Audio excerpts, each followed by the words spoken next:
Un gran shalom, amados hermanos, sean todos muy bienvenidos para alabar el nombre del Señor Jesucristo. Estamos muy agradecidos porque Él ha sido muy bueno. Sus decisiones siempre son correctas. La voluntad del Señor Jesucristo siempre será perfecta.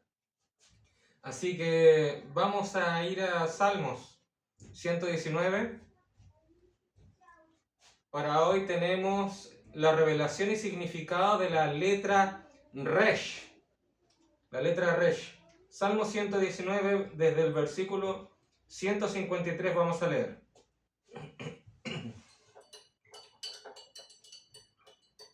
Salmo 119, desde el versículo 153. Leo en el nombre del Señor Jesucristo. Dice así: Mira mi aflicción y líbrame, porque de tu ley no me he olvidado. Defiende mi causa y redímeme. Vivifícame con tu palabra. Lejos está de los impíos la salvación, porque no buscan tus estatutos. Muchas son tus misericordias, oh Jehová. Vivifícame conforme a tus juicios. Muchos son mis perseguidores y mis enemigos, mas de tus testimonios no me he apartado. Veía a los prevaricadores y me disgustaba, porque no guardaban tus palabras. Mira, oh Jehová, que amo tus mandamientos. Vivifícame conforme a tu misericordia. La suma de tu palabra es verdad, y eterno es todo juicio de tu justicia. Que el Señor Jesucristo bendiga su palabra. Vamos a orar. Padre Celestial, estamos muy agradecidos porque usted es un Dios bueno, un Dios misericordioso, lleno de justicia, lleno, Señor, de esa gran gloria, Señor, que ha estado desde las eternidades, Padre Santo, y esa gran gloria, Padre mío, está siendo manifestada en estos últimos días, Señor. Esa palabra, Señor mío, que de usted procedió, Padre, el eterno Logos que salió de usted, Padre Santo, el plan de redención. Oh, qué tremendo, Señor Jesucristo, que el propio Logos, el Verbo, el Hijo de Dios, sea nuestra cabeza para este último tiempo.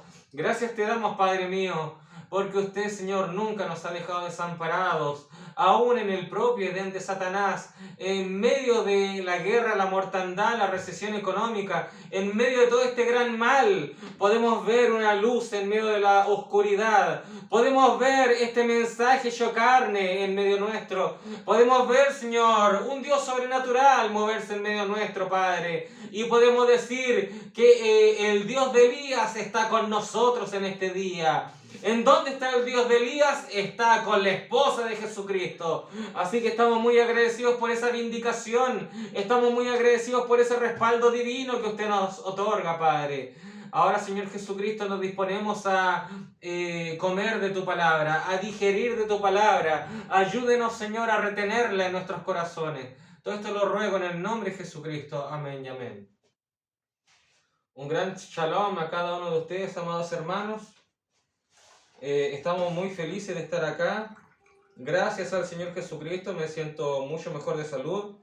El culto anterior estaba algo debilitado, pero ahora me siento bastante bien por la gracia del Señor Jesucristo. Amén. Como repetí, vuelvo a repetir, el título para hoy es La revelación y significado de la letra Resh. Amén. Ahora, todas las letras tienen que ver con el Señor Jesucristo. Todas las letras que hemos visto hasta ahora tienen que ver con el propio Señor Jesucristo. Amén. Porque Él es el verbo. Él es el verbo. Él es la palabra. Amén. Así que Él siendo la palabra, siendo la palabra total de toda la Biblia, bueno, Él es la combinación de estas 22 letras que aparecen en el alfabeto hebreo, que aparece en Salmo 119. El Señor Jesucristo son cada una de las cualidades de estas letras. Amén. Ahora, esta tremenda letra Resh tiene un significado tremendo y ya deberíamos ser expertos en el significado de esta letra. ya deberíamos tener no deberíamos ser ningunos neófitos con respecto al significado de esta letra, la letra Resh, porque la letra Resh significa cabeza.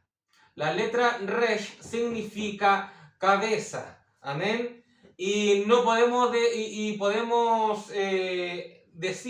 podemos decir con plena libertad de que deberíamos ser unos expertos analíticos en esta letra. Amén. Si significa esta letra, la letra Resh, si significa cabeza, pues nosotros inmediatamente deberíamos identificar que nuestra cabeza es Cristo. Nuestra cabeza es el Señor Jesucristo. Amén. Gloria a Dios. Entonces la letra Resh significa cabeza, comienzo, principio, cimiento. Amén. Es, por así decirlo, es como un fundamento. Es un inicio, es un génesis. Amén. Ahora, la cita en donde habla del Hijo de Dios, la cita donde habla del Logos, la cita donde habla del verbo, la palabra, la cita que nos refleja, nos revela qué sucedió antes de la fundación del mundo, lo tenemos en Proverbios capítulo 8. En Proverbios capítulo 8 tenemos la revelación de eso. Y en Proverbios 8, versículo 22 al 24 dice: Jehová me poseía en el principio. Poseer. Amén. Poseer es una tipificación de tener. Habla de posesión. Habla de ser propietario de algo. Amén. Entonces Jehová. ¿Quién es Jehová? Obviamente Elohim, el Dios omnipotente. Jehová me poseía. ¿Quién está hablando? La sabiduría, el verbo. Está hablando el logos. Amén.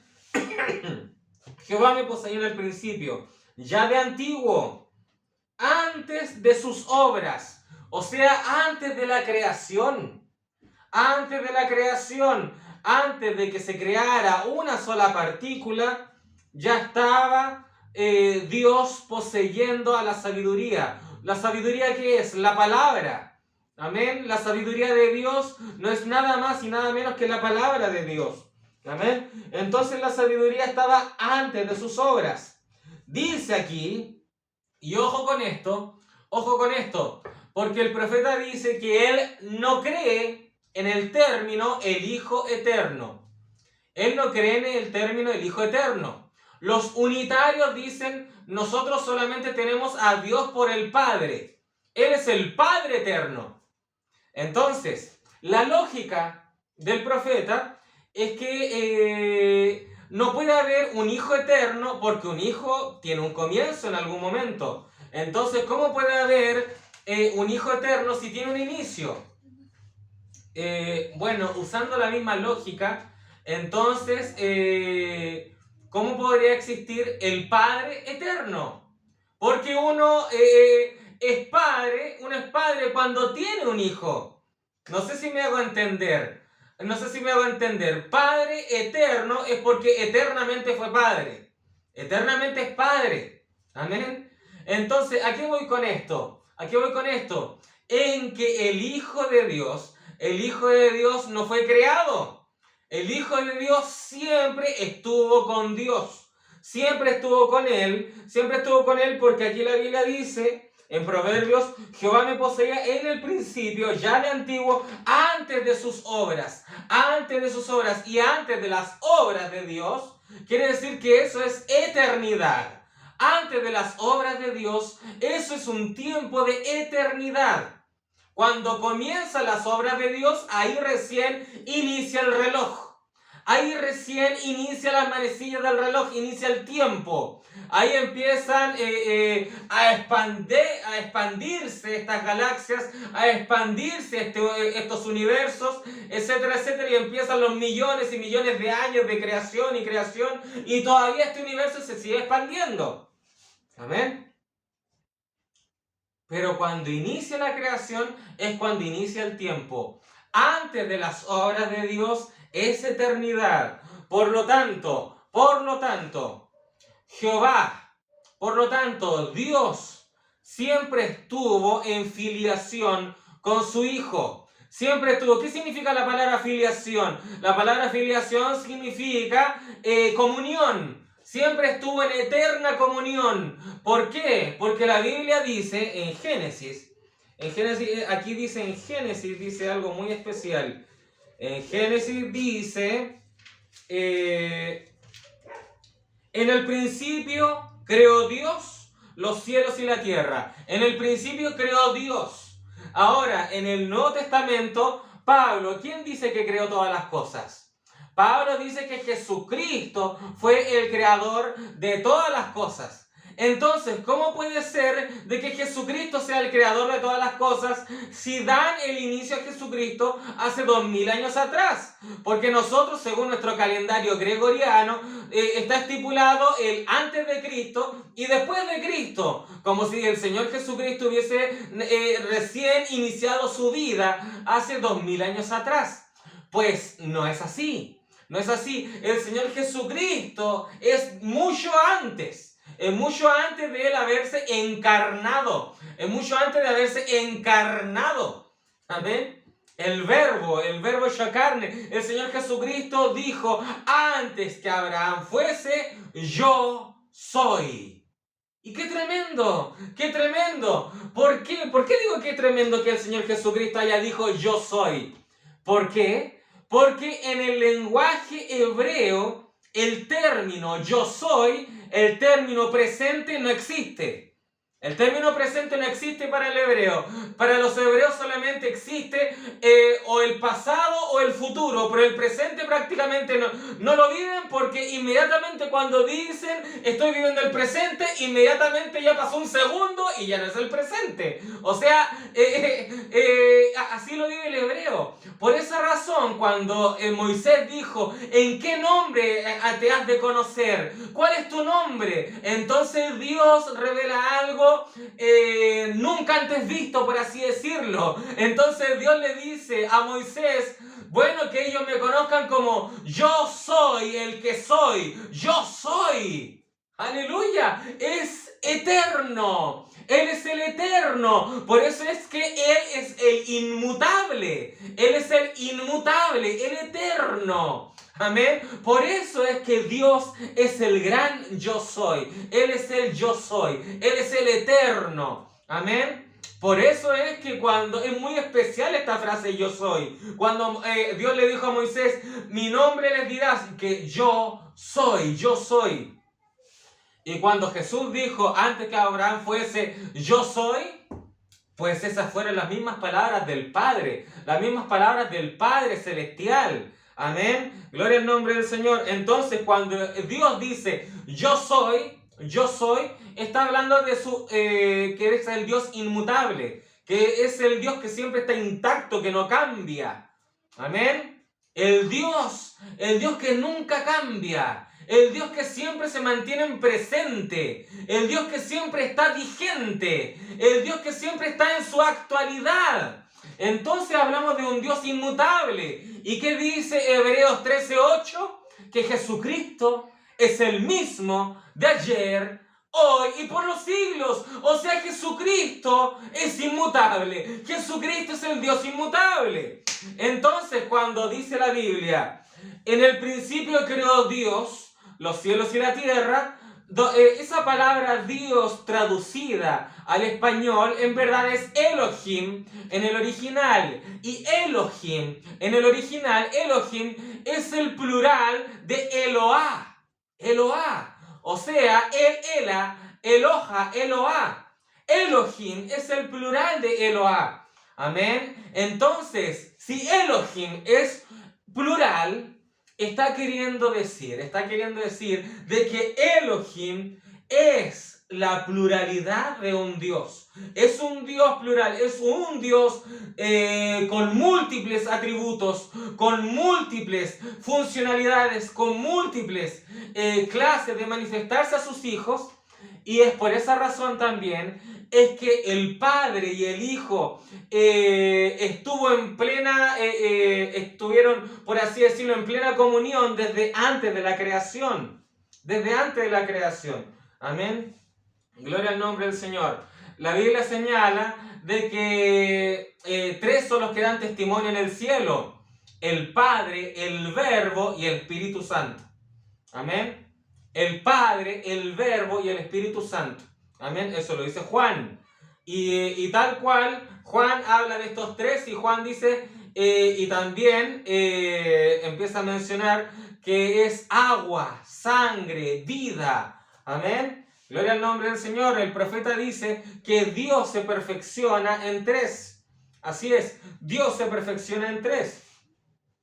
Entonces, es un solo Dios siendo perfeccionado en tres. Amén. Gloria al nombre del Señor Jesucristo. Entonces, ¿el Señor Jesucristo es eterno? Evidentemente que sí. El Señor Jesucristo es eterno. Amén.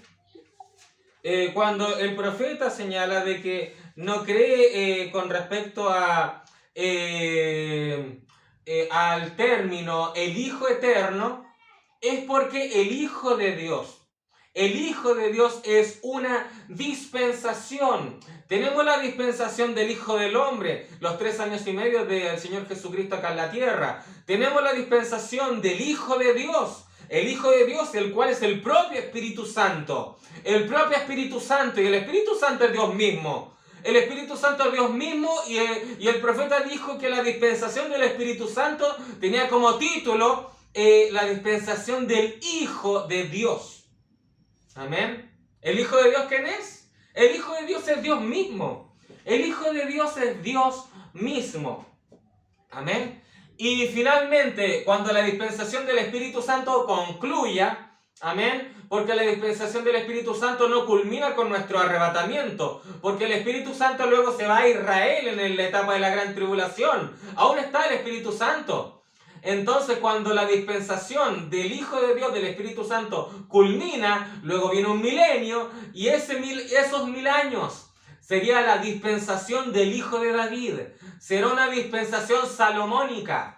Por eso es que se define como el Hijo de David, porque Salomón no vivió guerra, solamente fue abundancia, abundancia y prosperidad, abundancia. Por eso es que esos 1000 años serán de prosperidad, abundancia, bendición, vindicación, etcétera, etcétera. Amén. Pero después de que se acaba el milenio, se acaban las dispensaciones del Hijo de Dios. ¿Qué ocurre? Ahí los falsos ungidos dirán, bueno, ahí se extermina el Hijo de Dios, ahí ya no existe el Hijo de Dios. No, es que ahí ya comienza a ser Dios mismo. Dios mismo siempre fue Dios mismo, pero las dispensaciones del Hijo de Dios concluyen y ahora lo conocemos justamente como Dios mismo. Amén. Ahí están los unitarios cuando empiezan a negar la deidad del Hijo de Dios, empiezan a negar la deidad de Jesucristo, y ellos dicen, el profeta dijo que no cree en el término el Hijo Eterno. Pero los falsos ungidos siempre van a leer una parte de una cita y no el texto completo. Un texto sin contexto es un pretexto. Así que lo que más les carcome a los unitarios, lo que más les carcome a ellos, aquellos que niegan la deidad de Jesucristo, es que digan que Jesucristo es Dios, obviamente. Entonces, ¿qué dice el profeta? El profeta dice, yo no creo en el término el Hijo de Dios. No creo en el término el Hijo Eterno de Dios. Eso dice. Pero el profeta después dice, porque Él es Dios mismo. Él es Dios. Eso ahí lo dice. El profeta ahí lo dice. No creo en el término el Hijo Eterno de Dios, porque el profeta dice, porque un hijo tuvo un comienzo. Él es el perfecto Dios, dice el profeta. Él es Dios mismo.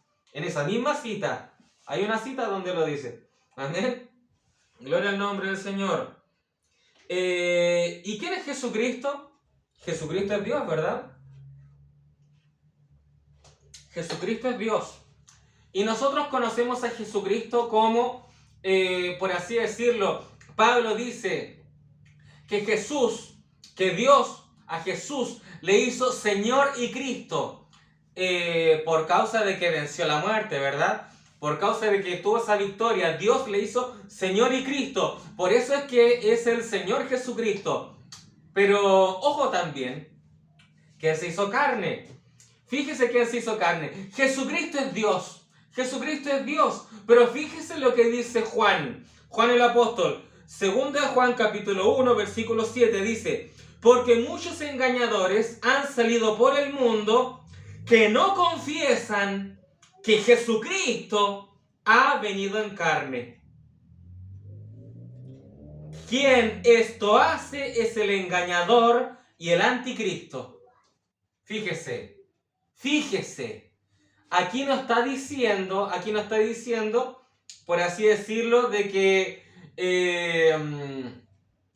que vino, por así decirlo, un ser inferior, o que vino, por así decirlo, un ángel, porque hay algunos del mensaje que están diciendo que el arcángel Miguel fue el que se hizo carne, y su nombre fue cambiado a Jesús. Eso es una falsa doctrina. Esa es una adoración a los ángeles. Eso es falso, eso es satánico. Acá Juan dice que fue Dios el que se hizo carne, porque está enfocando a Jesucristo ya con un cuerpo glorificado. Está diciendo que Jesucristo fue el que se hizo carne. ¿Se dan cuenta? Gloria al nombre del Señor. Jesucristo dice que los engañadores son los que no confiesan que Jesucristo ha venido en carne. Fíjese la doctrina que estaba saliendo en ese instante. Estaban diciendo que Jesucristo no había venido en carne. Amén. ¿Qué es eso? ¿Cuál es esa doctrina? Esa doctrina es justamente la doctrina de los unitarios. La doctrina de los unitarios, la doctrina que tiene, por así decirlo, los testigos de Jehová, los mormones o incluso los judíos mesiánicos, que creen, obviamente, son mesiánicos. ¿Creen que Jesús fue el Mesías o creen que Jesús dio su vida a la cruz? Pero no creen que Jesucristo es Dios. No creen que Jesucristo es Dios. ¿Por qué? Porque ahí entran en un conflicto entre, entonces creen ustedes en la Trinidad o en algo por el estilo, porque obviamente el Padre y el Hijo, Jesús no podía ser su propio Padre, y el Padre no podría ser su propio Hijo. O sea, el término unicitario no cabe aquí. Entonces, es ahí donde tienen los problemas los judíos mesiánicos. Amén. Porque el hebreo, el judío, dice lo que se conoce como el Shema. Oh Israel, vuestro Jehová, vuestro Dios, Jehová uno es. Jehová uno es. Entonces, los que son unitarios dicen Jehová es uno. Jehová es uno. Y eso es correcto. Es correcto. Pero ese uno, esa palabra uno que sale en Deuteronomio, en el original es Ejad. En el original es Ejad. Amén. ¿Y qué es esa palabra?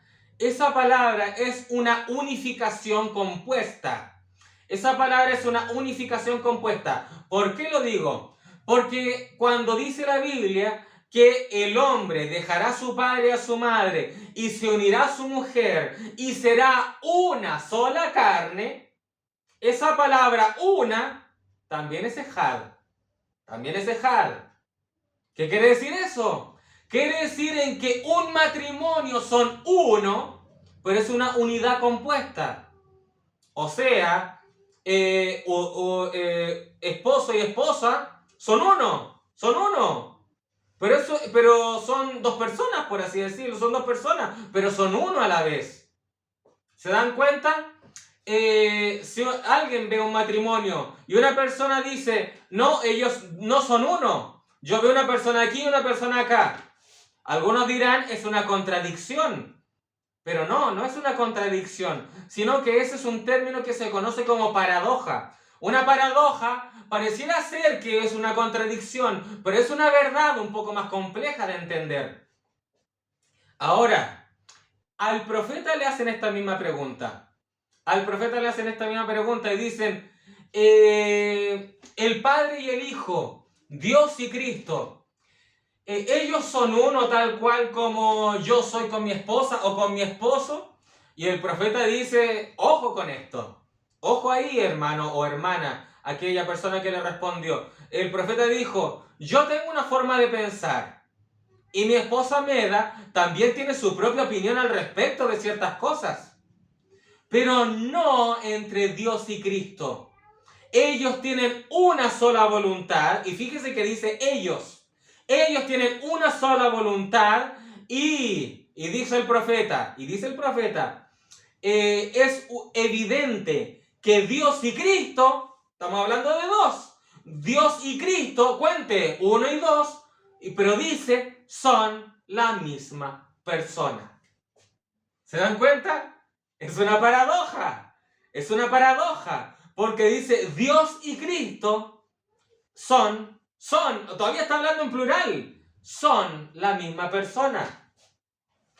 Son la misma persona. El profeta en los sellos estaba diciendo, hace un tiempo pensaba que Dios estaba enojado conmigo, pero que Cristo me amaba, hasta que comprendí que Dios y Cristo son la misma persona. Nuevamente dice Dios y Cristo. O sea, en una oración cuente, use la matemática. Dios y Cristo, 1 más 1, 2. Pero cuando dice son la misma persona, entonces estos dos es igual a 1. ¿Se dan cuenta? Sobrepasamos las matemáticas al respecto. ¿Por qué? Porque es una paradoja. Entender la deidad de Dios, que Padre, Hijo, Espíritu Santo es el mismo Dios, es difícil de entender. Entender cristología es difícil de entender. Entender que el Señor Jesús no era, por así decirlo, omnipresente en su carne. Amén. El Señor Jesús no era omnipresente en su carne. Amén. Pero, ¿qué tal del Verbo?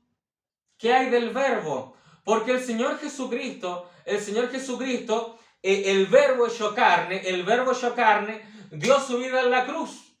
Él murió, el Cordero inmolado.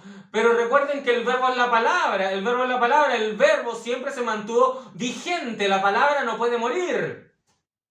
¿Se dan cuenta? ¿Se dan cuenta en eso? Hay una diferencia en esto. Esto es difícil de entender. ¿Por qué? Ojo aquí, ojo con esto.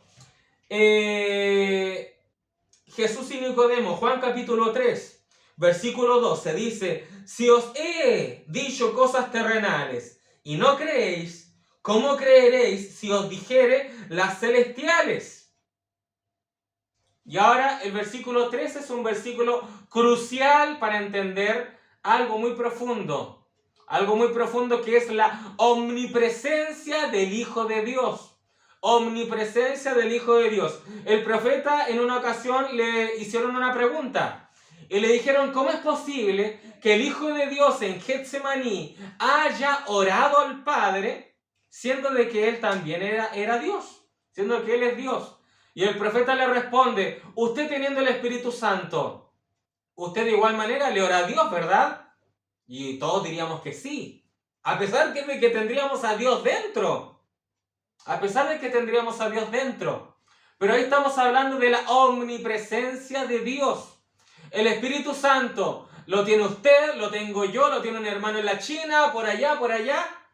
Y es el mismo Dios que está trabajando en todos nosotros en ese mismo instante. ¿Por qué? Porque hay diferentes clases de omnipresencia. Hay una omnipresencia que se obtiene tangiblemente, pero hay una omnipresencia intangible que es a través de la omnisciencia. Dios es omnipresente por su omnisciencia, que lo conoce todo, sabe lo que va a suceder en ese instante, que ni siquiera está viendo, pero sabe lo que está ocurriendo. Esa es una omnipresencia intangible.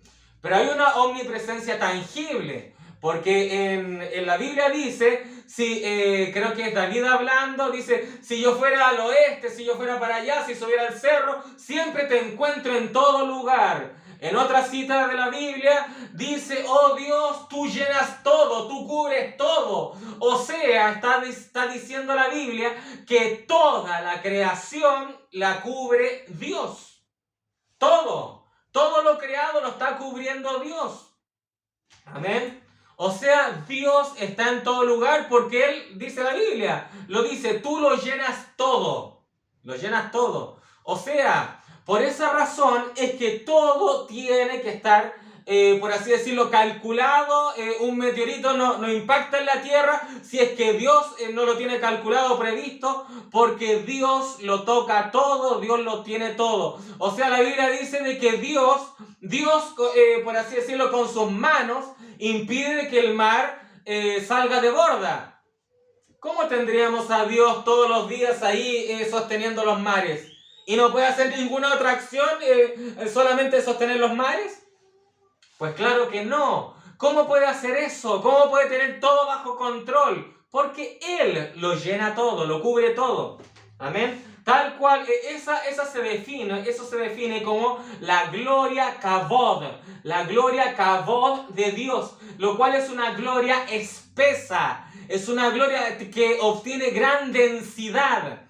Por esa razón que cuando en los tiempos de Salomón, cuando se iba a inaugurar el templo que edificó Salomón, ahí se manifestó la gloria kavod. Dice la Biblia que la gloria de Dios fue tan grande, tan densa, tan espesa, que expulsó a todos del templo.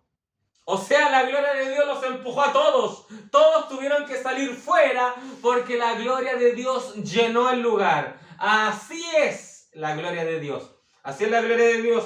Entonces, para entender esto, porque de esta forma se entiende muchos, por así decirlo, temas que son muchas veces incomprensibles. O sea, estaba Jesús en la tierra y él le oraba al Padre. Él le oraba al Padre y decían, ¿cómo puede ser que él le orara al Padre? Es porque el Padre también estaba en el cielo. ¿Cómo es posible si es el mismo Dios? Si la plenitud de la deidad estaba en Jesús, ¿cómo es posible que el Padre también estuviera en el cielo?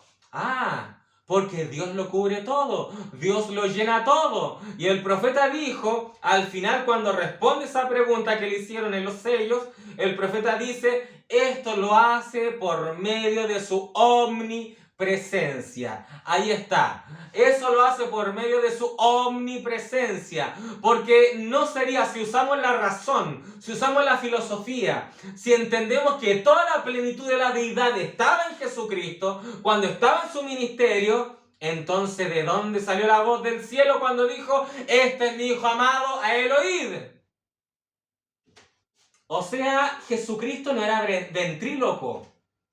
Esos que andan con una marioneta y simulan para un lado, pero hablan a través de la marioneta. No. Jesús no tenía que hacer, por así decirlo, un engaño para los demás. No, eso sucedió literalmente. La voz de Dios procedió del cielo. Incluso en otra ocasión, estaba Jesús en medio de varias personas. Jesús habló algo muy profundo y Dios habló del cielo. Y algunos dijeron, oí una voz. Otros dijeron, no, fue un trueno. O sea, esa voz no procedió de la carne de Jesús. Procedió del cielo. Y esa voz no la dijo Miguel, no la dijo Gabriel, no la dijo un arcángel, un querubín o un serafín. Fue Dios mismo. Amén.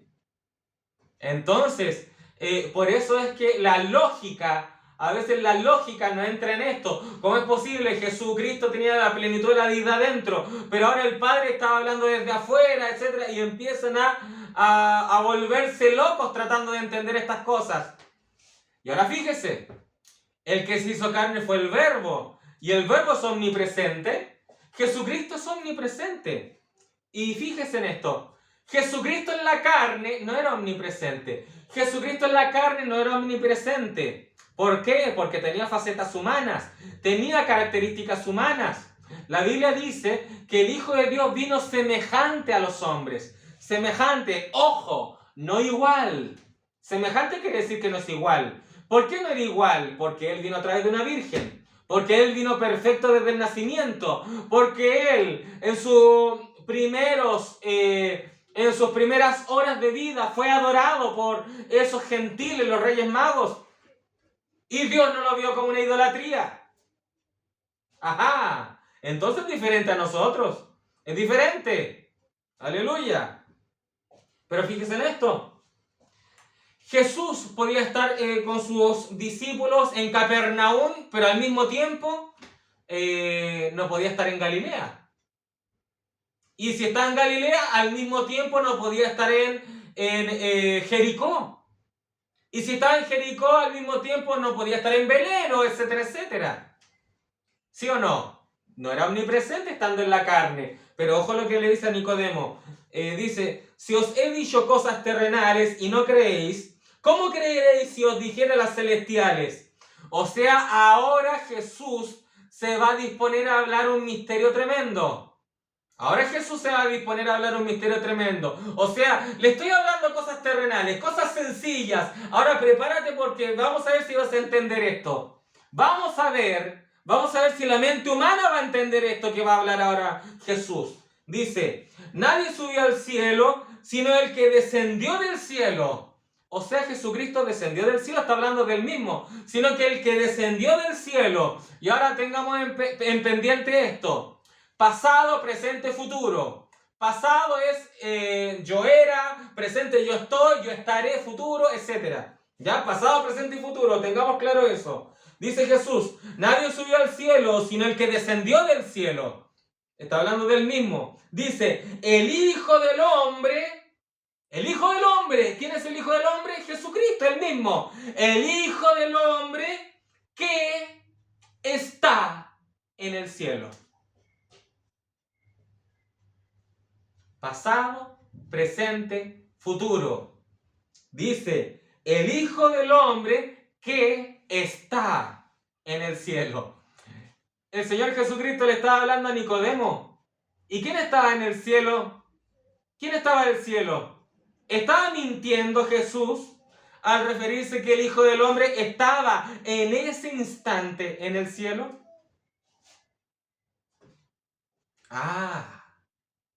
Cosas difíciles de entender.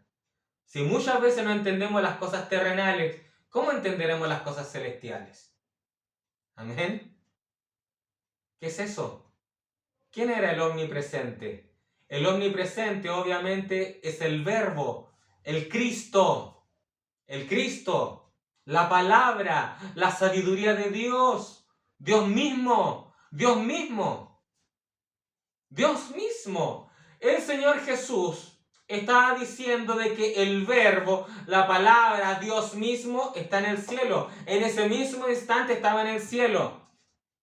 ¿Se dan cuenta? En ocasiones el Señor Jesucristo dijo, Dios, me tendré que ir, no me pueden acompañar ahora, pero Dios traerá a otro consolador. O sea, está hablando del Espíritu Santo. Amén, está hablando del Espíritu Santo. Y el Señor Jesucristo dice, no los dejaré huérfanos, estaré con ustedes y en ustedes. O sea, en ese instante, el Señor Jesucristo declaró ser también el Espíritu Santo. Porque el Padre, el Hijo, el Espíritu Santo es Dios mismo. Es Dios mismo. Amén. Bueno, estas cosas son difíciles de entender. Pero tenemos que creerlas. Tenemos que creerlas porque está en la Biblia. Si está en la Biblia, tenemos que creerlas. Entender la deidad de Jesucristo es difícil. Yo creo que tendríamos que tener 1.000.000 de vidas para seguir captando información de la deidad de Jesucristo, de la deidad de Dios. Amén. Gloria al nombre del Señor Jesucristo. Entonces, el Verbo, el Hijo de Dios, el Señor Jesucristo, la sabiduría, ¿es eterno? Sí que es eterno, porque lo estamos viendo en Proverbios Proverbios capítulo 8, versículo 23, dice, eternamente tuve el principado. Eternamente, ¿quién tuvo el principado? ¿Está refiriéndose que Dios, el Padre tuvo el principado? No, está hablando aquí la sabiduría. Y la sabiduría es la palabra de Dios, el Logos de Dios, el Verbo. eternamente tuvo el principado desde el principio, antes de la tierra, antes de los abismos fui engendrada. Antes de los abismos fui engendrada. Y en Hebreos dice, ¿quién de los ángeles pudo haber dicho jamás? ¿A quién Dios le pudo haber dicho a los ángeles, mi hijo eres tú, yo te he engendrado hoy? Ninguno puede decirlo. Ninguno puede decirlo. Amén. Porque el Señor Jesucristo es el único hijo engendrado de Dios. Todos los demás son hijos creados de Dios. Son hijos creados. Es diferente ser un hijo engendrado a un hijo creado. Porque un hijo engendrado obviamente es consustancial, tiene la misma sustancia, tiene las mismas características. Tiene la misma, por así decirlo, su misma forma. Si no me equivoco, en Filipenses o en una ocasión Pablo dijo de que Jesucristo en aquel tiempo, en el pasado, estaba en la forma de Dios. Tenía la forma de Dios, estaba en la forma de Dios. Amén. Es tremendo eso. Estando en la forma de Dios, o sea, como Dios en morfe. Aleluya. Entonces, los demás fueron hijos creados. Jesucristo fue el único hijo engendrado de Dios. Por eso es que la Biblia dice que Dios envió a su hijo unigénito. A su hijo unigénito. Y la palabra unigénito significa único en su clase. Único en su clase. Amén. Único en su género. Es único e irrepetible. El Señor Jesucristo es el Hijo unigénito de Dios. ¿Por qué? ¿Por qué? Porque el término Hijo de Dios es una referencia a Dios mismo. Es una referencia a Dios mismo. Y es por esa razón que Caifás se rasga las vestiduras cuando Caifás le pregunta a Jesús, ¿eres tú el Hijo de Dios? Y Jesús le dice, tú lo has dicho. Y Caifás dijo, esto es blasfemia. Esto es blasfemia. ¿Por qué era blasfemia? ¿Por qué? Creo que Juan lo explica. Amén. El apóstol Juan con el apóstol Pablo es uno de los que conocían muy bien, son uno de los que presentaban muy bien la deidad del Señor Jesucristo. Amén. Porque Juan, me encanta cómo Juan escribe su libro, porque él siendo quizás no tan letrado como Pablo, Juan se ponía en nuestro lugar. Juan se ponía en nuestro lugar. Alguien que quizás no entendía todas las cosas, pero decía, yo escribo para los pequeñitos. Yo escribo para los hijitos. Por eso es que Juan es tan especial con su libro, porque Juan explica ciertas cosas de una forma de que se haga entendible. Tal cual cuando Juan explica la escena, cuando Pedro le dice a Jesús, y Jesús, ¿y qué de este? Y Jesús dijo, no, yo quiero que este se quede hasta que yo venga. Entonces ahí Juan explica esto, Juan explica y dice, esperen amigos, esperen. Muchos creyeron de que yo iba a vivir hasta el arrebatamiento, poco menos. Pero no dijo eso Jesús. No dijo eso Jesús, decía Juan. Juan se encargó de explicar en cómo se confundieron los demás. Y fíjense en esto. Jesús, en Juan capítulo 5, versículo 17 dice, y Jesús le respondió, mi Padre hasta ahora trabaja, y yo trabajo. Versículo 18, por esto los judíos aún más procuraban matarle, porque no solo quebrantaba el día de reposo, según ellos, ojo ahí, sino que también decía que Dios era su propio Padre, haciéndose igual a Dios. haciéndose igual a Dios. Esto lo explica Juan. Esto es doctrina. Esto es doctrina. Acá Juan no está diciendo esto era algo que solamente creían los fariseos por su falsa teología. Esto es parte de la levadura de los fariseos. Y ojo que Jesús dijo, cuidado de la levadura de los fariseos. No, esto era algo correcto. Esto era algo correcto, porque Juan, tal cual como les acabo de decir, Juan se encarga de explicarnos cuando hay, por así decirlo, confusión en las personas. Él se encarga de explicarnos la cosa. Juan acá hace lo mismo. Acá Juan dice, por esto los judíos aún más procuraban matarle. Y aquí nos explica el por qué. Porque dice, porque no solo quebrantaba el día de reposo, sino que también decía que Dios era su propio Padre. Y esto es tajante, esto es la verdad pura. Dios era su propio Padre, o sea, Él era el Hijo de Dios. Entonces, si Dios es su propio Padre, ¿cuál es la definición o cuál es el resultado de eso? Juan aquí lo explica, dice, haciéndose igual a Dios. Haciéndose igual a Dios. O sea, el Padre y el Hijo son iguales. El Padre y el Hijo son iguales. Por eso es, si el Padre y el Hijo, por así decirlo, hubieran diferentes jerarquías de poder o de autoridad, Jesús habría tenido que decir en cada una de sus profecías y enseñanzas, debió haber dicho Jesús, así dice el Señor. Pero Jesús dijo, de cierto os digo. Jesús fue diferente a todos los profetas. Todos los profetas cuando hablaron por medio de Dios dijeron, así dice el Señor. Jamás José dijo, así dice José. O Elías dijo, así dice Elías. O Moisés dijo, así dice Moisés. O algo por el estilo. Amén. Todos los profetas dijeron, así dice el Señor.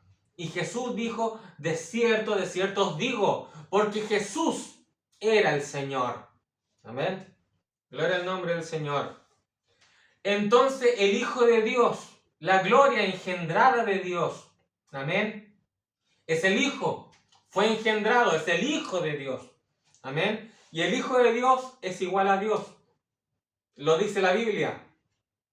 Lo dice la Biblia, que querían apedrear a Jesús porque decía que Dios era su propio Padre. Y con eso, Él, supuestamente ellos, se hacía igual a Dios. Amén. Entonces, el Hijo de Dios y Dios es Dios. Es Dios. Aleluya. Gloria al nombre del Señor. Entonces, la sabiduría es la cabeza. La sabiduría es la cabeza. Recuerden la palabra sumo de sumo sacerdote. Lo vimos cuando estudiamos Melquisedec hace unos par de cultos atrás. Sumo sacerdote, él era la cabeza de los demás sacerdotes. Amén. Ese es el principio de Resh. La letra Resh de Salmo 119, desde el versículo 153 al 160. Resh. Amén. ¿Qué dice aquí la Biblia? La Biblia también que dice sobre Jesús, sobre Jesucristo, dice que Él es el principio de la creación, o Él es el primogénito de la creación. Amén. Y muchos malentienden esas palabras pensando de que el Señor Jesucristo es el primer ser creado.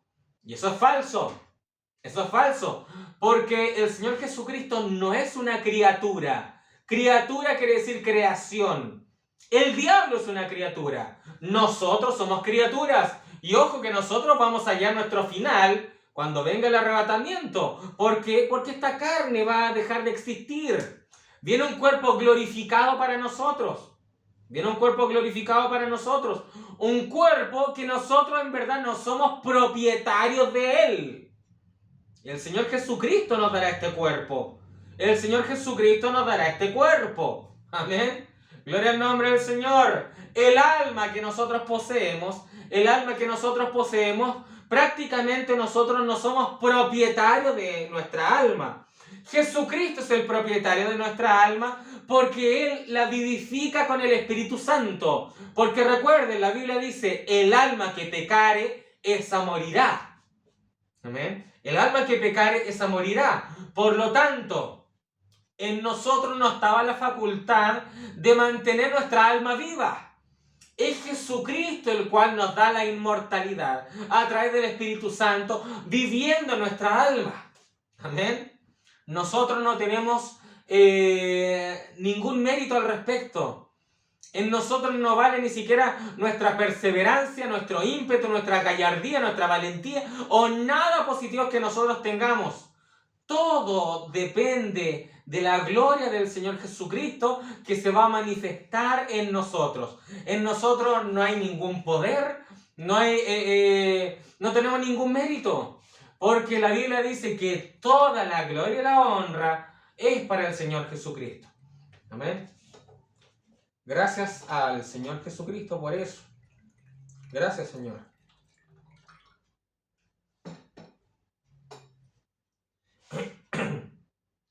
Ahora,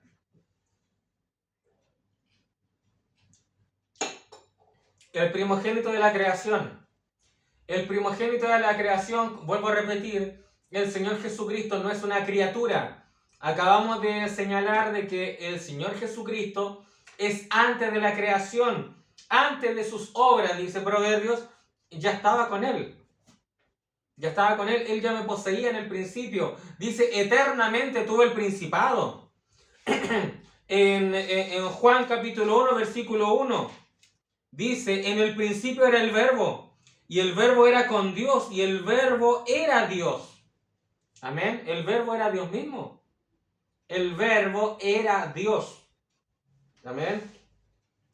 Y aquellos unitarios, por así decirlo, aquellos que no creen que el Señor Jesucristo es Dios, ellos, incluso los judíos dicen, ustedes han hecho de Yeshua a Dios, ustedes lo hicieron Dios, pero no es así. El Señor Jesucristo ya era Dios desde antes de venir a la tierra. Amén. Y déjeme decirle, los fariseos decían, te queremos, Jesús dijo, ¿por qué buena obra me quieren apedrear o me quieren matar? Y ellos decían, por ninguna buena obra te queremos apedrear, sino que tú siendo hombre te haces Dios. Y el profeta explica este versículo en muchas ocasiones. Y el profeta señala, el profeta enseña de que este no era un hombre que se estaba haciendo Dios. Este era Dios que vino a hacerse hombre. Vino a simular ser un hombre. ¿Se dan cuenta la diferencia? No era un hombre queriendo aparentar ser Dios. Era Dios aparentando ser un hombre. Porque para ser un pariente redentor, el Verbo tuvo que hacerse carne. Amén. El Verbo tuvo que hacerse carne. Y para aquellos que no creen que el Verbo, que Jesucristo es Dios, la Biblia dice de que cuando habla del Mesías, dice que Él será Emmanuel. Y Emmanuel significa Dios con nosotros. Dios con nosotros. Aleluya. Amén. Entonces, esas personas ya no tienen argumentos para rebatir. Ya se le acaban los argumentos para rebatir que Jesucristo es Dios. Es indiscutible que nuestro Señor Jesucristo es nuestro Dios. A Él sea la gloria y la honra eternamente por los siglos de los siglos. Amén. Aleluya. Juan capítulo 1, versículo 1 al 3 dice, en el principio era el Verbo, y el Verbo era con Dios, y el Verbo era Dios.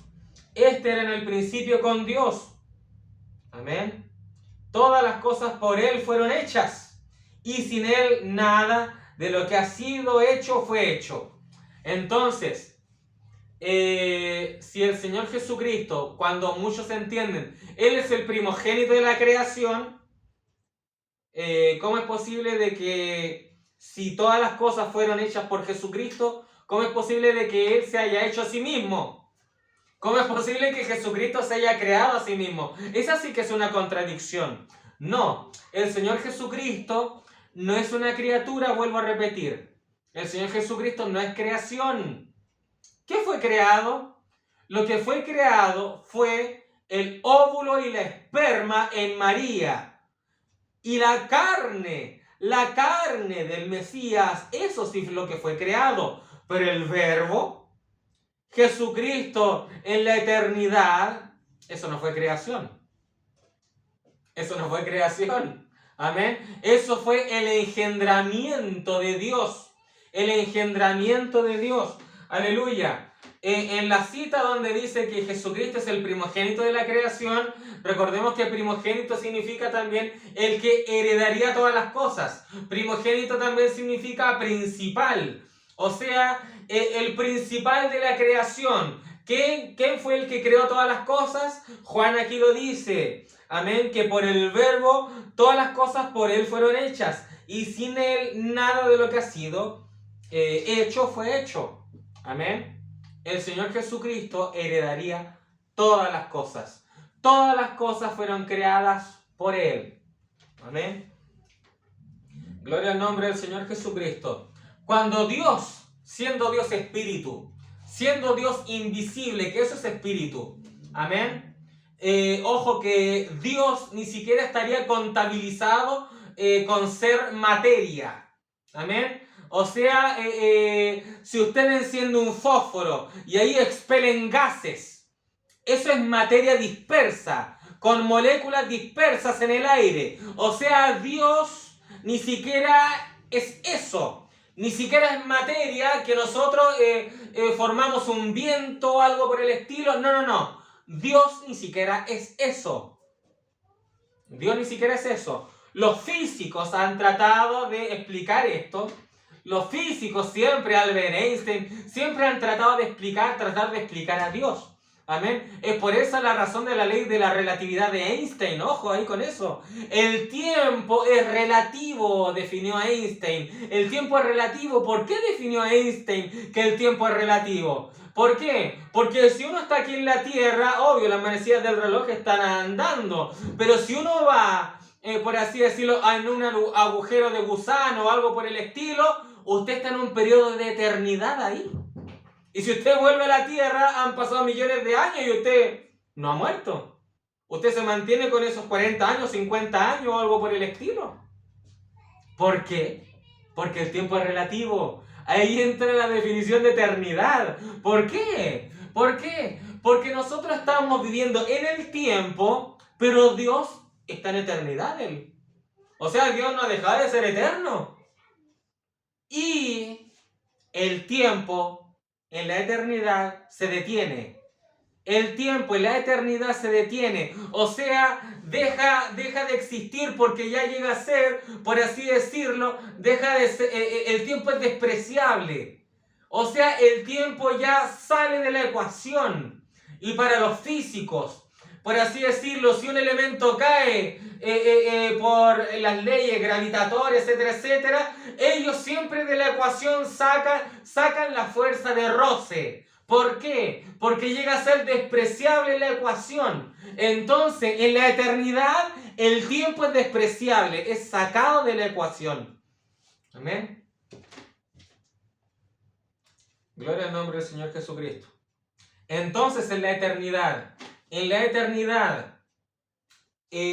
Dios no era materia. Los físicos han tratado de explicar, los físicos han sacado postulados, etcétera, etcétera, y definen algo como la antimateria.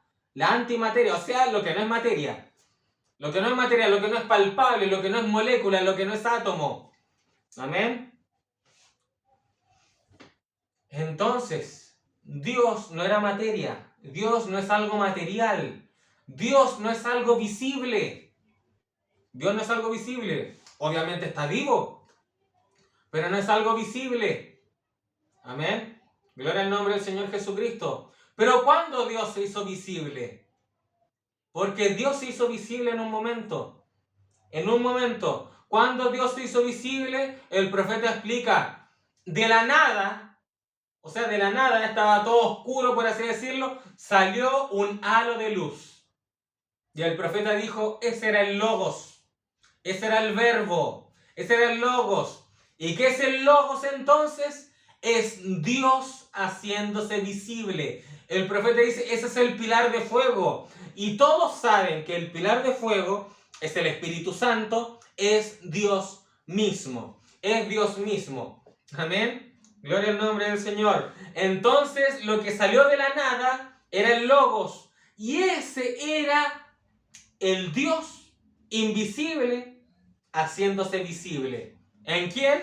En su Hijo, en Jesucristo. Porque en Colosenses capítulo 1, versículo 15 al 18 dice, Él, hablando de Jesucristo, Él es la imagen del Dios invisible, el primogénito de toda creación, porque en Él fueron creadas todas las cosas, las que hay en los cielos y las que hay en la tierra, visibles e invisibles, sean tronos, sean dominios, sean principados, sean potestades. Todo fue creado por medio de Él y para Él. Y Él es antes de todas las cosas. Vuelve a hablar de su eternidad. Y todas las cosas en Él subsisten. Y Él es Resh. Y Él es Resh. Y Él es la cabeza del cuerpo que es la iglesia. El primogénito de entre los muertos, para que en todo tenga la preeminencia. Para que en todo tenga la preeminencia. Y ojo con esto. ¿Cómo es posible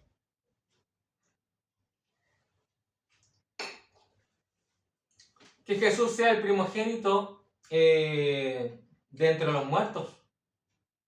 ¿Cómo es posible eso? El primogénito de entre los muertos. Amén. Uno podría decir, es que fue el primero que resucitó de los muertos. No fue así. No fue así. A ver, en el Antiguo Testamento hubieron, creo que 3 resurrecciones habrán sido. Habrá sido la resurrección de Moisés, la resurrección de Elías ante el joven, el hijo de la viuda, y me parece que Eliseo también hizo una resurrección. Amén. Entonces, ¿habrá sido esa razón? El primero en resucitar, Jesús no habría tenido esa cualidad, si lo vemos de ese modo. ¿Habrá sido el primero en morir en carne? El primero en morir en carne. O sea, ¿habrá sido eso? No puede ser, porque el primero en morir fue Abel. El primero en morir fue Abel, y la sangre de Abel exclamó ahí por juicio, exclamó por venganza, etcétera, etcétera, porque Caín lo mató. Entonces no puede ser Jesús el primogénito de los muertos en ese sentido. ¿En cuál sentido entonces?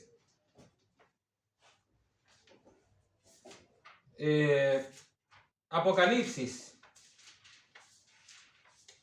Apocalipsis capítulo 13. En Apocalipsis capítulo 13 dice, y la adoraron todos los moradores de la tierra, cuyos nombres no estaban escritos en el libro de la vida del Cordero, el cual fue inmolado en el principio. Amén. Apocalipsis 13, versículo 14.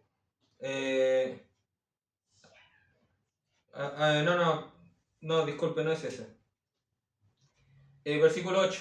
Y la adoraron todos los moradores de la tierra, cuyos nombres no estaban escritos en el libro de la vida del Cordero, que fue inmolado desde el principio del mundo. Fíjense en esto. Fue inmolado. Inmolado. Amén. Recuerden que Apocalipsis es un libro de símbolos. Es un libro de símbolos. Un libro de revelación. Un libro en donde ocasiones habla cosas tangibles y en otras ocasiones habla, por así decirlo, cosas en símbolos. Amén. ¿Quién fue inmolado en el principio del mundo? Antes de la creación, ¿quién fue inmolado? El Señor Jesucristo, el Cordero. Amén. El Cordero. El profeta explica de que Dios inmola al Señor Jesucristo en su mente. En su mente. Amén. Lo natural es tipo de lo espiritual. Lo que ocurre espiritualmente debe verse reflejado tangiblemente. El profeta, si Dios, porque algunos lo entienden de esta forma, que Dios inmola a Jesucristo, pero por así decirlo en modo de profecía, dando a entender que Jesucristo moriría en la cruz, y de ahí seríamos perdonados, etcétera, etcétera. Pero resulta ser de que hubo algo tangible. ¿Cómo se ve la representación de esta inmolación? Amén. Esto lo expliqué yo cuando empezamos a predicar las letras hebreas. Amén. Hay una, por así decirlo, hay un reflejo, hay una reflexión de cómo podemos ver la inmolación del verbo, del logos, el verbo que es la palabra. Tenemos Apocalipsis capítulo 19. Tenemos Apocalipsis capítulo 19. Y en Apocalipsis 19 tenemos a Aleph, Bet, Gimel, Dalet, Hei, Bab, Zain, Shet, Tet, Yud, Kaf, Lamed, Mem, Nun, Samek, Ajin, Pe, Sadik, Kaf, Resh, que estamos viéndolo ahora, Sin y Tab. 22 letras. 22 letras. Entonces la sabiduría fue engendrada. El profeta dijo que de la nada salió el Logos, salió un pilar de fuego, el Logos, que era Jesucristo mismo, en donde Colosenses dice, Él es la imagen del Dios invisible. O sea, Dios visible es Jesucristo. ¿Y cómo salió? ¿Cómo salió el Logos? Pues salió de esa forma, en la forma de la palabra, porque es el verbo, en la sabiduría. ¿Qué es la sabiduría? La sabiduría es la palabra, verbo, logos, es palabra, palabra. Entonces si es palabra, si es la palabra está compuesta por letras, está compuesta por letras. Entonces apareció el alfabeto completo, el alfabeto hebreo completo, y salió Aleph, Bet, Gimel, Daleth, Hei, Vav, etcétera, etcétera. ¿Cómo fue inmolado el Hijo de Dios? ¿Cómo fue inmolado el Cordero en el principio del mundo? Aquí dice, antes de sus obras, antes yo estaba con él, fui engendrada. Y acá dice, en el principio el Cordero fue inmolado. El Verbo de Dios fue inmolado. ¿Cómo es que fue inmolado? El profeta así lo explica. En el principio allá estaba el gran diamante, así lo señala el profeta. Y el diamante fue cortado. Y cuando uno corta el diamante, sale la columna arcoíris. Y en Isaías dice, ¿de dónde saliste, oh tu roca, de la cual fuiste cortada? En la roca diamante, de donde fuimos nosotros cortados. Amén. Jesucristo es la roca. Pablo dijo, la roca era Cristo. La roca era Cristo. Entonces, de Dios salió el Logos, que el Logos se traduce como la palabra, verbo. Entonces, como era la palabra, tenía las 22 letras del alfabeto hebreo. Entonces, ¿qué hace Dios? Inmola a su Hijo. Inmola a su Hijo. ¿Por qué? Porque Dios tenía que escribir. Dios tenía que escribir el libro de la vida del Cordero. Entonces en el libro de la vida del Cordero tenía que inmortalizar nombres. Inmortalizar nombres. Entonces, si usted tiene todo el alfabeto hebreo entero, si usted lo tiene todo de corrido, usted no forma ninguna palabra. Usted trate de hacerlo en nuestro castellano. Si usted tiene el A, B, C, D, E, F, G, H, I, J, K, F, etcétera, etcétera, trate de formar una palabra teniendo el abecedario entero. A ver cómo le va. ¿Puede hacerlo? ¿Puede hacer formar una palabra teniendo continuamente el abecedario? No. Pero si usted inmola el abecedario, ¿a qué me refiero con inmolar? O sea, cortarlo. Cortarlo, si usted lo corta, si usted corta una palabra aquí, una letra aquí, y usted corta otra letra acá, y forma una sílaba. Usted corta aquí, corta acá, forma otra sílaba. Sílaba con sílaba, ahora forma una palabra. Ahí tiene poder creativo. Ahí tiene el poder de la creación y Dios creó todas las cosas por medio de la palabra. La palabra que salió de su boca. Amén. Gloria al nombre del Señor Jesucristo. Por eso es que Jesucristo es la cabeza de la iglesia. Porque de Él provino todos nosotros procedemos de Él. Perdón. Entonces, nuestro Dios, siendo el gran Melquisedec, siendo el sumo sacerdote, Él tenía el Logos, el cual era el Verbo, el cual era el Cordero que fue inmolado en el principio del mundo. Entonces Melquisedec lo inmola. El resultado que fue, tras su inmolación, obviamente, hubo un poder dinámico. ¿Por qué? Porque a través de su inmolación, cuando usted corta, por así decirlo, el alefato, el alfabeto, cuando usted lo corta, pareciera ser de que lo está destruyendo. Pero ahora lo destruye, pero ahora lo vuelve a armar. ¿Qué es eso? Resurrección. Eso es resurrección. Cortar la palabra, pero ahora tomar en la eternidad, tomar esa palabra y ahora unirla y formar la creación. ¿Qué sucedió? Big Bang, explosión, dinamismo. Creación. La resurrección de Jesucristo trajo consigo un poder dinámico, el cual era el Espíritu Santo viniendo a los corazones de los creyentes. Y eso se manifestó con danza, con hablar en lengua, con manifestaciones del Espíritu, con dones, etcétera, etcétera. Es poder dinámico el poder de la resurrección. Amén.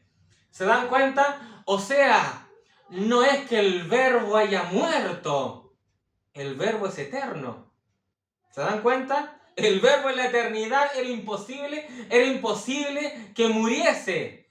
Pero en ese sentido de que se haya inmolado la palabra, el Verbo, que se haya desglosado, que se haya cortado el diamante, es por eso. Y ahora entendemos. Es por eso y ahora entendemos por qué a Jesucristo se le llama el primogénito de entre los muertos. El primogénito de entre los muertos. ¿Por qué? Porque Él es el Cordero inmolado, que fue inmolado en el principio del mundo. Antes que muriese Abel, antes que viniera el primer resucitado, el Señor Jesucristo, antes de todo eso, Él ya murió y resucitó. No en una muerte, por así decirlo, carnal, ya lo expliqué. La palabra fue desglosada. ¿Para qué? Para traer la creación. Gloria al nombre del Señor Jesucristo. Esto, lo que acabamos de explicar, es revelación de alto calibre. Es revelación de alto calibre. O sea, vuelvo a repetir, el profeta dijo en su tiempo: ¿cómo les podré enseñar álgebra si no dominan el ABC? ¿Qué nos quiere decir eso? Hagamos una hermenéutica a las palabras del profeta. Nos quiere decir que en el mensaje, en lo que él predicó, o sea, que no había tanta álgebra. ¿Sí o no? Según las palabras del profeta, en el propio mensaje no había tanta álgebra. ¿Qué es álgebra en el mensaje? Las 70 semanas de Daniel, la simiente de la serpiente, los 7 sellos, o sea, el tercer jalón. Esas son, por así decirlo, álgebra, que no todos lo entienden. Sin embargo, mis hermanos, muchos hoy en día piensan de que solamente un profeta puede hablar cosas profundas. Eso es falso. Eso es falso. Nosotros, como hijos de Dios, yo no me considero profeta, y lo que estamos haciendo ahora es hablar cosas profundas de la palabra. Es hablar cosas profundas de la palabra. A mí me dijeron, no, hermano Germán, usted no puede hablar nada tan profundo, porque o si no se desvía de la palabra, y el profeta fue el único que trajo cosas nuevas, por así decirlo, cosas que nadie sabía, porque él era profeta. Ojo, una de las doctrinas, por así decirlo, más revolucionarias, y por lo que se conoce este mensaje, es por la simiente de la serpiente. ¿Y sabían que la simiente de la serpiente ya es del siglo II que ya se hablaba? La simiente de la serpiente. Incluso Irineo, que es el segundo ángel de la iglesia, él por lo visto no estaba tan de acuerdo con esta doctrina. La simiente de la serpiente, esa doctrina ya estaba. Y estaba, o sea, la simiente de la serpiente es que Eva se aparea con la serpiente, la cual puede ser el diablo, y trajo 2 genealogías. Eso ya se predicaba. En 1800, un británico que también hablaba algo como, predicaba algo judaizante también, predicaba la simiente de la serpiente. La simiente de la serpiente fue predicada en el Ku Klux Klan. Y también se entrelazó con la doctrina bautista. Y el hermano Graham salió también de los bautistas. O sea, la simiente de la serpiente fue predicada ya de antemano. Las 7 edades de la iglesia, Larkin también predicó de eso. El dispensacionalismo también fue predicado por los padres de la iglesia. Las 70 semanas de Daniel, ese cálculo tan perfecto que está registrado en los mensajes de las 70 semanas de Daniel, Elena de White ya lo había predicado. Y fue calcadamente los mismos años, la misma cantidad de años que si usted empieza a contar desde los tiempos de Esdras y empieza a contar las 70 semanas, da el año exacto hasta la venida del Mesías. O sea, es tremendo. Es tremenda la profecía de Daniel. Pero eso ya estaba dicho antes. ¿Qué quiero dar a entender?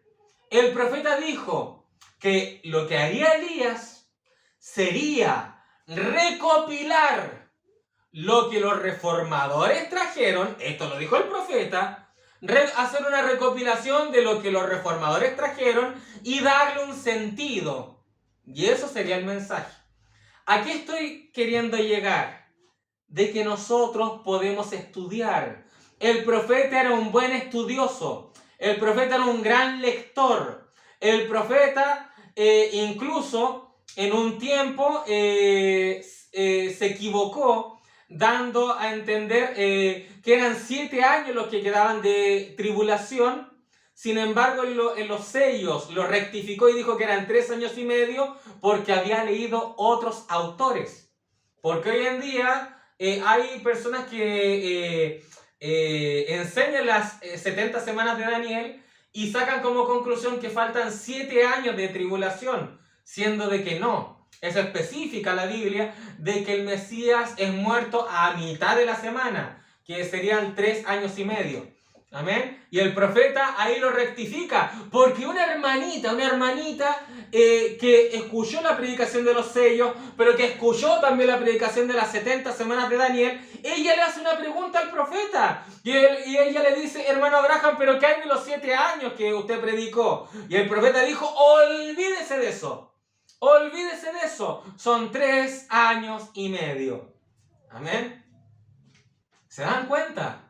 ¿Se dan cuenta? O sea, el profeta era un estudioso. Era un estudioso que también era un lector. El profeta citó al príncipe Spurgeon. El profeta habló de Prisis. y daba unas tremendas frases. El profeta citaba a John Wesley, etcétera, etcétera. ¿Qué quiero decir? De que nosotros tenemos que estudiar. Nosotros tenemos que estudiar. Y si estudiamos, el profeta dijo, si cuando pase una generación, cuando nos pase una generación después de nosotros, el profeta esto dijo, ellos tendrán mayor luz. Ellos tendrán mayor luz. Así que hermanos, aquí no estamos para hablar, por así decirlo, del ABC. No estamos para hablar de los rudimentos de la salvación. Aquí, cuando venimos a escuchar la palabra del Señor, tenga claro de que tiene que estar atento, tiene que estar con todos sus sentidos, con atención, porque lo que hablamos son cosas muy profundas.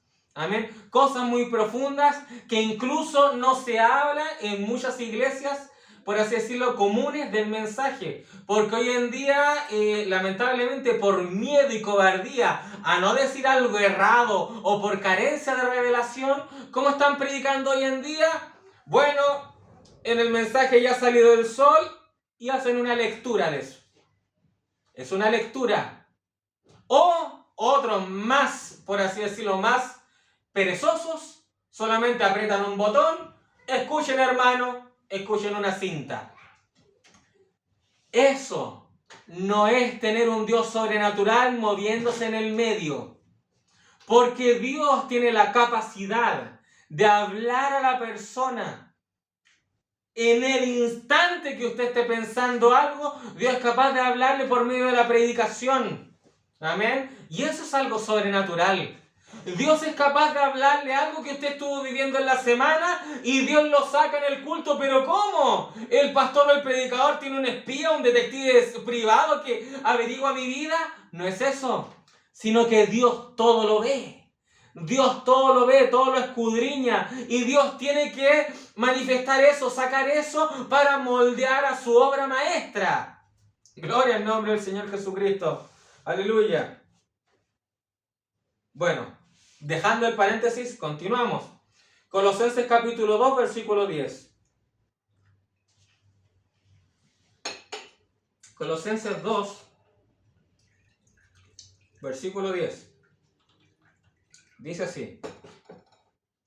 Y habéis sido hechos completos en Él, que es la cabeza sobre todo poder y autoridad. Aleluya. Jesucristo. Jesucristo es la cabeza sobre todo poder y autoridad. Y aquí me viene a decir, ¿no? Y el Señor Jesús es alguien inferior al Padre, por así decirlo.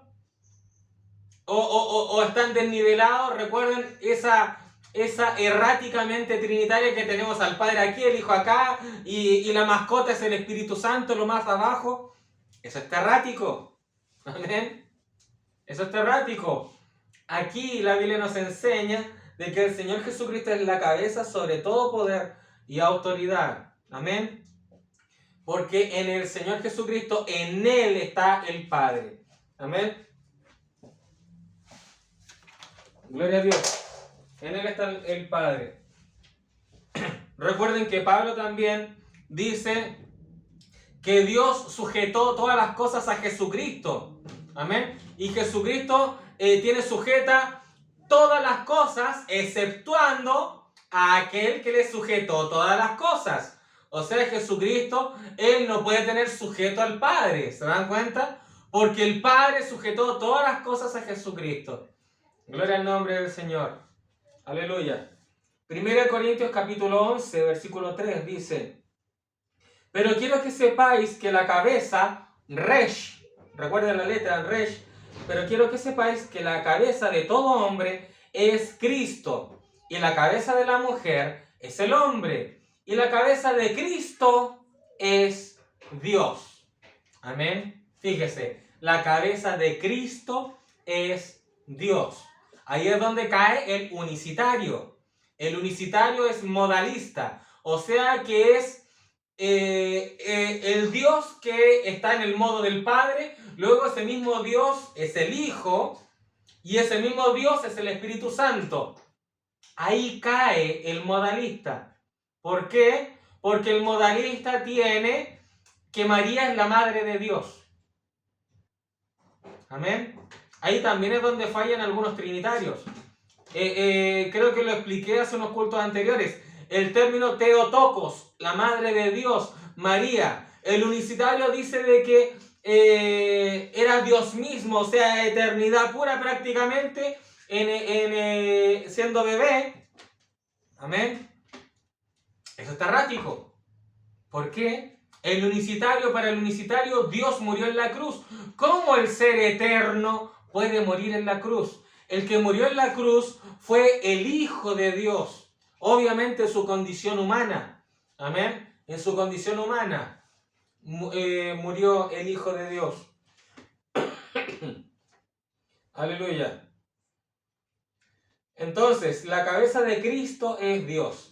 Efesios capítulo 1, versículos 22 al 23 dice: y sometió todas las cosas bajo sus pies, y lo dio por cabeza, Resh, y lo dio por cabeza sobre todas las cosas a la iglesia, la cual es su cuerpo, la plenitud de aquel que todo lo llena en todo. Amén. Todo lo llena. Ahí nuevamente está hablando de su omnipresencia. Todo lo llena. Efesios capítulo 5, versículo 23 dice: porque el marido es cabeza de la mujer, así como Cristo es cabeza de la iglesia, la cual es su cuerpo y Él es su Salvador. Amén. Aquí dice que el marido es la cabeza de la mujer. Ojo con esto. La Biblia dice: no os unáis a un yugo desigual. No os unáis a un yugo desigual. O sea, bueno, yo estoy casado con un yugo igual que mi esposa, pero si yo hubiese estado soltero y yo me hubiese enamorado de una mujer católica o una mujer inconversa, si esa mujer católica me hubiese estado escuchando ahora decir que María no es la Madre de Dios, quizás sería capaz de tirarme un florero del segundo piso. ¿Sí o no? Porque eso va en contra de la doctrina católica. Amén. Si yo hubiese estado acá predicando y una mujer inconversa, me hubiese casado con una mujer inconversa, ella se sentiría incómoda a través de esto, lo que estamos haciendo, le incomodaría, que me lo encontraría una pérdida de tiempo, que yo fuese a predicar a otros lados, me diría: ¿por qué en vez de ir a ese otro lugar a predicar, por qué no vamos a disfrutar de la vida, a pasear? ¿Por qué gastamos dinero en ese viaje y no lo gastamos en nuestros propios afanes? No lo entendería, que tengo que hacer este trabajo para Dios. No lo entendería. ¿Por qué? Porque sería un yugo desigual. Ahora, como varón, si uno estuviera con un yugo desigual, sería relativamente más sencillo, por ser el varón, por ser aquel que, por así decirlo, tiene un poder adquisitivo, tiene dinero, o sea, etcétera, etcétera. O sea, si yo traigo el sueldo para la casa y una mujer inconversa casada conmigo dijera: no, eso tenemos que distribuirlo para nuestros placeres, yo diría, me pararía y diría: no, este dinero yo me lo he ganado y yo con esto viajo. Si a ti no te gusta esto, bueno, es tu problema, etcétera, etcétera.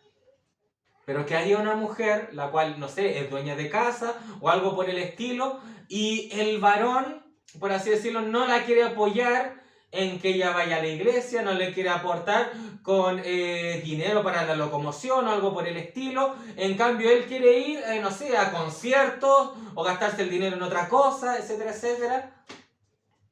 Se hace más difícil la cosa. Se hace más difícil. O sea, imagínese tener un yugo desigual y que una mujer o un hombre, sea cual sea el caso, quiera bautizar a sus hijos en la doctrina trinitaria. Tu hijo va a ser bautizado en el nombre del Padre, el Hijo y el Espíritu Santo. Y no en el nombre de Jesucristo. Se va a formar la tremenda pelea. ¿Por qué? Porque si no son bautizados en el nombre de Jesucristo, jamás esa persona recibiría el Espíritu Santo. Entonces esa madre o ese padre que cree en este mensaje va a luchar con todas sus fuerzas para que su hijo o su hija sea bautizado en el bautismo correcto. Pero va a ser inevitable que se forme pelea tras pelea, porque en verdad son dos yugos, es un yugo desigual. Amén. Por eso es muy difícil cuando hay dos aguas en una misma casa. Hay dos creencias en una misma casa. Amén. Y yo creo que la parte más difícil es cuando la cabeza de hogar es un inconverso o es un liviano o algo por el estilo. ¿Por qué razón?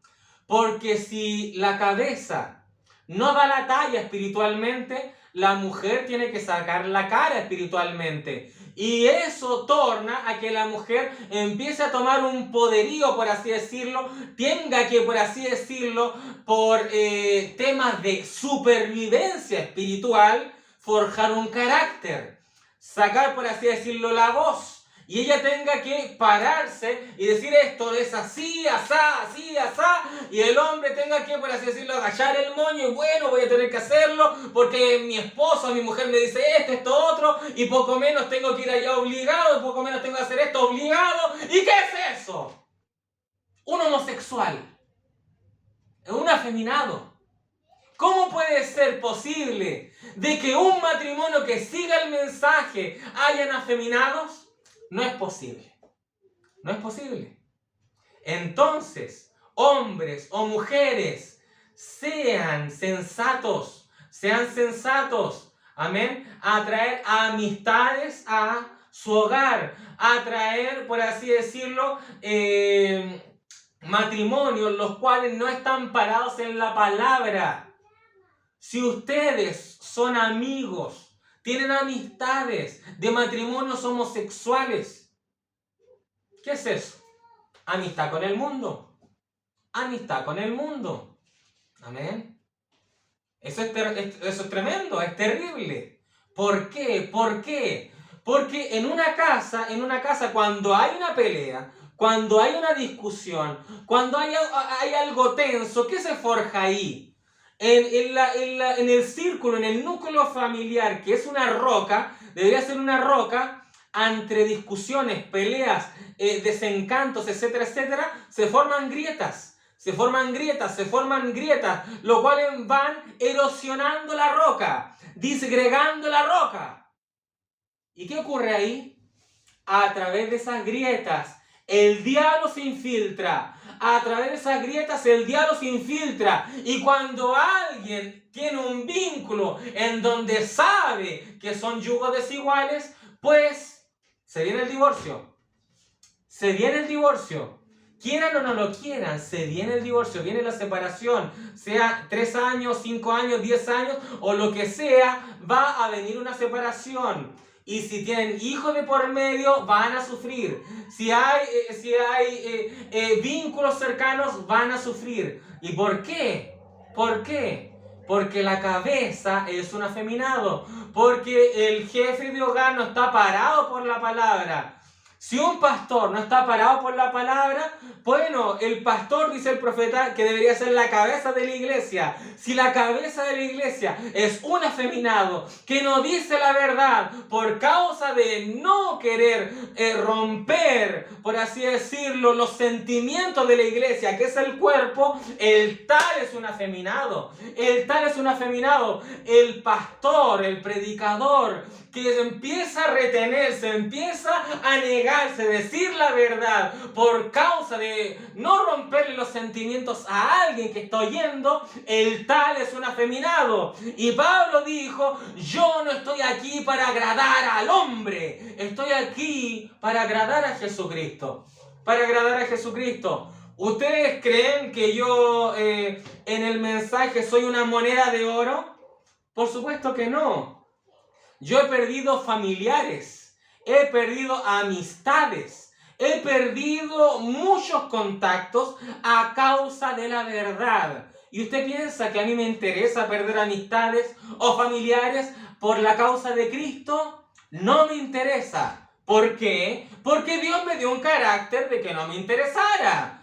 Pero yo tengo familia que sí le interesa, Pero ¿qué tengo que hacer yo? Pararme por mis convicciones, que principalmente es la palabra de Dios. La palabra de Dios. Amén. Gloria al nombre del Señor. Entonces, si usted hermana, usted que me está escuchando ahora en la iglesia, o usted hermano o hermana que me está escuchando por vía internet en el futuro, amén, tienen que pararse espiritualmente por Cristo en su familia. En su familia tienen que pararse por Cristo. En una ocasión una hermana me dijo, hermano, yo no sé qué hacer. Mi esposo se la pasa viendo a las mujeres, yo lo vi en unos chats que estaba hablando con una hermana, etcétera, etcétera. Hermano, no sé qué hacer, ¿qué puedo hacer? Yo le dije, hermana, lamentablemente va a tener que orar mucho por su esposo. Pero déjeme decirle, ella lo que empezó a tener, por así decirlo, una paranoia. Empezó a ver que quizás ella estando en el trabajo, en otro lado, él quizás estaba con otra mujer o algo por el estilo, o conversando con otras mujeres. Ella pensó que cuando él estaba pensativo, él mirando para un lado, debe estar pensando en otra o algo por el estilo. ¿Por qué? Porque su cabeza no era un hombre parado por la palabra. Entonces yo le dije, hermana, esto se lo voy a hablar muy al fondo del corazón. Le voy a decirle que los celos no son de Dios. Usted, más que nada, a usted le duele que quizás él esté pensando en otra mujer o algo por el estilo. Él tiene ese carácter, él no tiene el Espíritu Santo, él está permitiendo que la carne esté por encima del Espíritu. No puede hacer nada con eso, hermana. Usted no puede tomarlo como un niño y hacer algo con él, como si fuera su hijo. No puede. Lo que usted sí puede hacer es que usted ore al Señor Jesucristo para que eso ya no le afecte. ¿Por qué? Porque usted está enfermándose. Cuando empieza usted a maquinar cosas en su mente, cosas que usted no ha visto, cosas que usted no ha percibido, esos son demonios. Esos son demonios. Eso es celo. ¿Y qué es eso? Eso es a raíz de su propio orgullo. Su propio orgullo de que no me está viendo a otra, no me siento bonita, no me siento algo. Eso, hermana, despójelo. La relación de Dios y su esposo es entre él y Dios. Usted no tiene nada que ver con eso. Usted no tiene nada que ver. Usted quizás se vaya en un arrebatamiento y él no. Así lo dice la Biblia que puede ser. Van a haber dos en una cama, uno será llevado y el otro será dejado. Puede ser posible.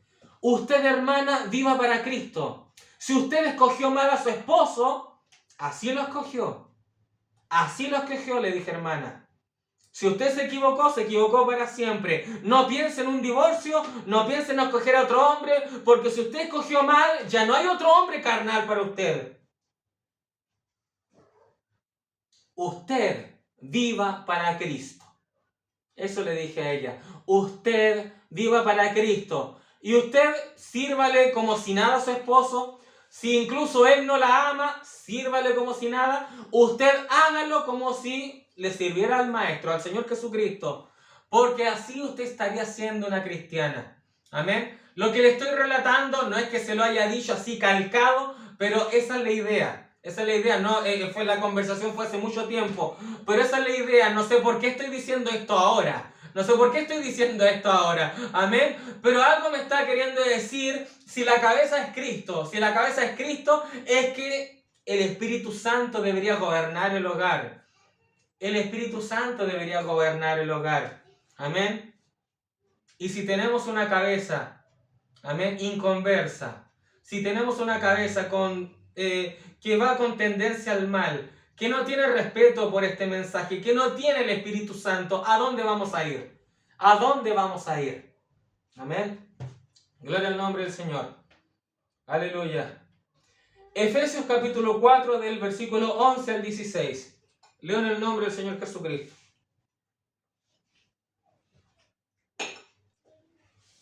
Y él mismo constituyó a unos apóstoles, a otros profetas, a otros evangelistas, a otros pastores y maestros, a fin de perfeccionar a los santos para la obra del ministerio, para la edificación del cuerpo de Cristo, hasta que todos lleguemos a la unidad de la fe y del conocimiento del Hijo de Dios, a un varón perfecto, a la medida de la estatura de la plenitud de Cristo. Dese cuenta, el ministerio quíntuple revela, da el conocimiento del Hijo de Dios. Eso es lo que estamos haciendo. El pastor y este predicador han estado predicando el misterio del Hijo de Dios, que el Hijo de Dios Jesucristo es Dios mismo. Amén. El versículo 14.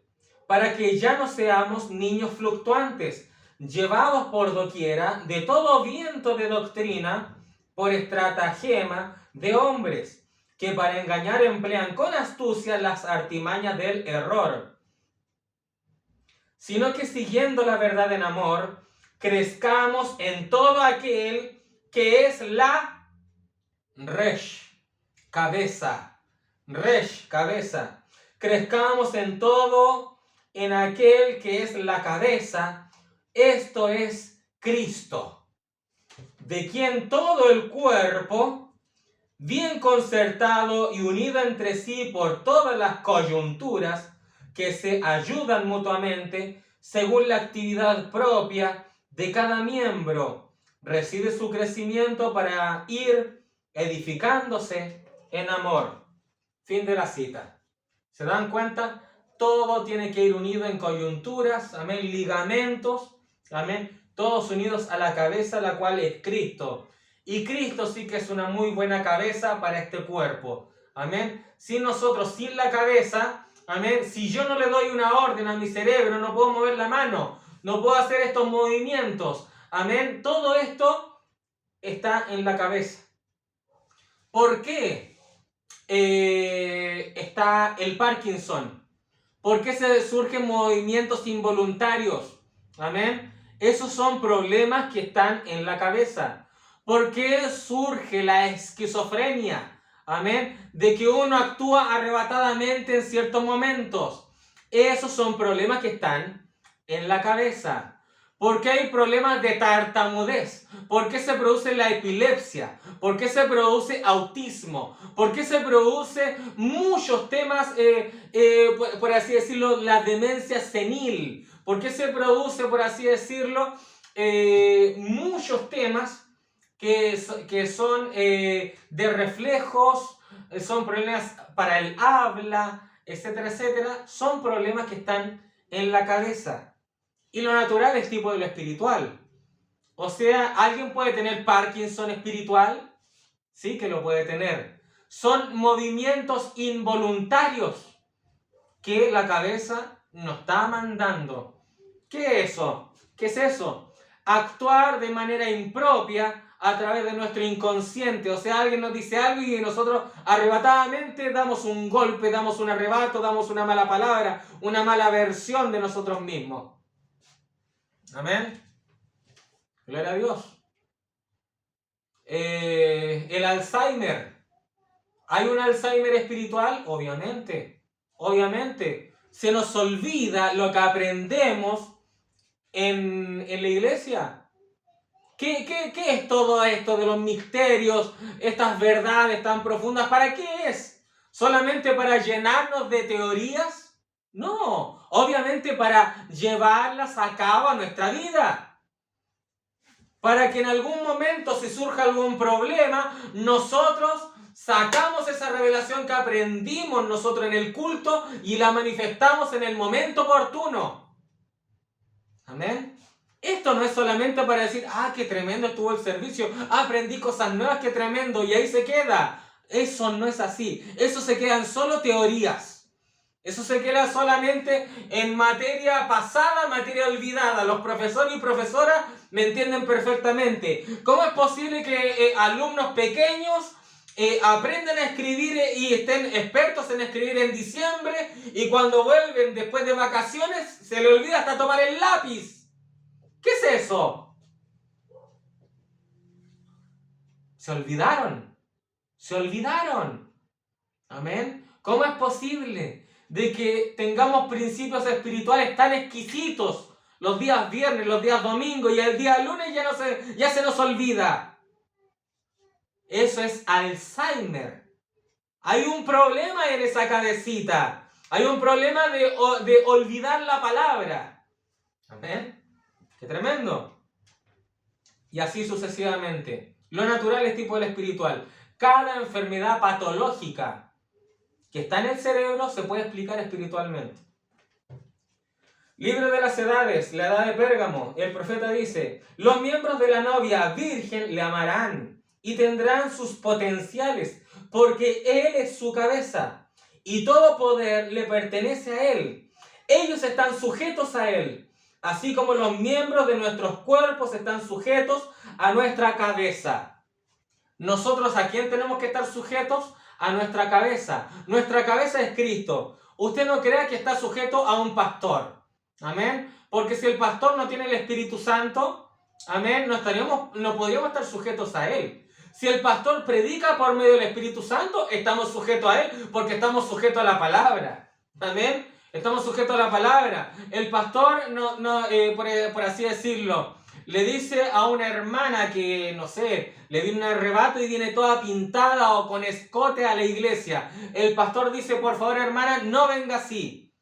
No venga así porque eso puede formar disturbios espirituales dentro de la iglesia. Lo que dice el pastor, ¿es nicolaísmo o es decir la palabra? Es decir la palabra. Porque la Biblia nos señala de que la mujer tiene que vestirse de forma decorosa, que no tiene que andar, por así decirlo, el mensaje nos dice que no tiene que andarse mostrando para que los demás no codicien. Jesús eso habla: el que codicia una mujer ya pecó con ella. Amén. Pero si ahora vemos que un pastor dice, a ver qué ejemplo podría poner, dice: hermano, hermana, esa es su hija pequeña, es una guagua, un bebé, usted no la puede peinar con trenzas. Y uno dice: ¿por qué, pastor? ¿Por qué no puede peinarlo con trenzas? No, porque así vi en un libro, lo leí que así se peinaban las rameras. Y no corresponde eso en esta iglesia. ¿Eso tiene que ver con la Biblia? ¿Tiene que ver con la Biblia? Yo recuerdo cuando era pequeño que alguien en el mensaje dijo esto. Lo recuerdo, por eso es que lo saqué a relucir. En el mensaje, ojo, en el mensaje alguien predicó en contra de las trenzas en las hermanas. Que no tiene nada que ver. No tiene nada que ver, o sea, es ridículo lo que dijo el hombre. No tiene nada que ver con un peinado ostentoso o algo por el estilo. No. Meterse en esas cosas no tiene nada que ver. O sea, un pastor que diga, por ejemplo: hermano, usted o hermana, ¿usted tiene un plan de celular? Sí, hermano, tengo un plan de celular, tengo internet. No, sáquelo inmediatamente. ¿Por qué, pastor? Porque ahí usted puede ver cosas buenas, pero también como cosas malas. Y eso es pecado. Le prohíbo que usted tenga internet en su celular. Solamente ocupe el celular para llamar nomás. Para llamadas. Eso sería nicolaísmo. ¿Por qué? Porque ahí está violando la privacidad privada. Está violando la privacidad. Está violando la privacidad. Ojo, y esto estoy hablando con personas adultas. Estoy hablando con personas adultas y creo, Dios me está llamando ahí, que esto también lo he escuchado. Pastores o ministros preguntando a sus ovejas qué día de la semana tienen relaciones sexuales. ¿Qué día tienen relaciones sexuales? Entonces él dice: usted tiene prohibido tener relaciones sexuales el jueves, el sábado y el martes. ¿Por qué? Porque si usted va al miércoles a la iglesia, o al viernes a la iglesia, o al domingo a la iglesia, tiene que estar santificado o algo por el estilo. Eso es paganismo, es impureza. Oigan, eso es meterse en la privacidad de la familia. Él no tiene nada que ver en el asunto. Nada que ver en el asunto. En el mensaje, fíjese, esto es tremendo, hermano. ¿Qué está ocurriendo en el mensaje? Hay demencia en muchos que dicen creer en el mensaje. Fíjese en esto. En una ocasión, en un grupo donde estaban hablando de la palabra, alguien le dijo a un ministro: hermano, usted no puede predicar porque su esposa está toda pintada y es mundana. La Biblia dice de que el ministro tiene que gobernar bien su casa. Y este hombre le responde: hermano, por favor, mándeme una fotografía ahora mismo. No mienta. Mándeme una fotografía de la ropa interior de su esposa y vamos a ver si usted tiene una cristiana o no. ¿Qué ridiculez más grande es esa? ¿Qué ridiculez? Y estamos hablando de personas que leen los folletos, escuchan las cintas y están hablando estas estupideces. Y ellos dicen: creo en el profeta, creo en esto, creo en la nube. ¿Cómo es posible? ¿Cuánto han desprestigiado este mensaje? De verdad que pienso en eso y me dan náuseas. Me dan náuseas. Me da un asco tremendo que personas de ese calibre digan creer lo que yo creo. Ellos en verdad no lo creen. Ellos en verdad no lo creen. No creen este mensaje. No creen esta palabra. Amén. Una vez alguien me preguntó: ¿cómo es posible que el mensaje, siendo algo cierto, hayan tantas divisiones? Haya tanta falsedad dentro.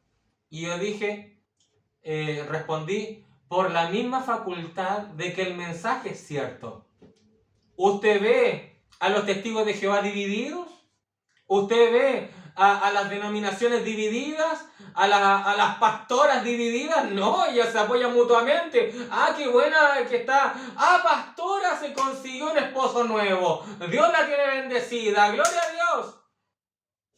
Ellos se apoyan. Se apoyan en esas mesas llenas de vómito que tienen. Pero en el mensaje, división tras división, división tras división. ¿Por qué? ¿Por qué? Porque el diablo sabe cuál es el enemigo. El diablo sabe en dónde están sus enemigos. El diablo sabe que sus enemigos no están en las denominaciones. El diablo los tiene a todos viviendo como quieren. Adulterio tras adulterio. ¡Ah, pero alabamos a Dios! El diablo...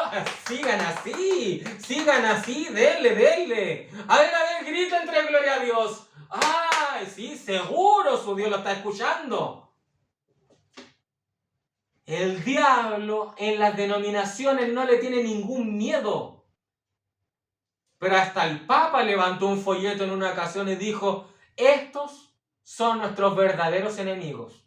Y levantó un mensaje. Aleluya. Nosotros debemos estar sujetos a nuestro esposo Jesucristo. El cuerpo está sujeto al verbo, la palabra, la sabiduría de Dios. Amén. Ya para terminar, mensaje, la palabra hablada en la simiente original, parte 2. Dice: de la manera que el cuerpo obra es por la cabeza. ¿Es correcto eso? Mi cuerpo no puede moverse hasta que mi cabeza le dice que se mueva. Bueno, ¿qué si mi cabeza, fíjese en esto, qué si mi cabeza es de carne y mi cuerpo es de concreto? No puede moverse. La cabeza puede decir: muévete, pero no hay nada a quien enviarle el mensaje.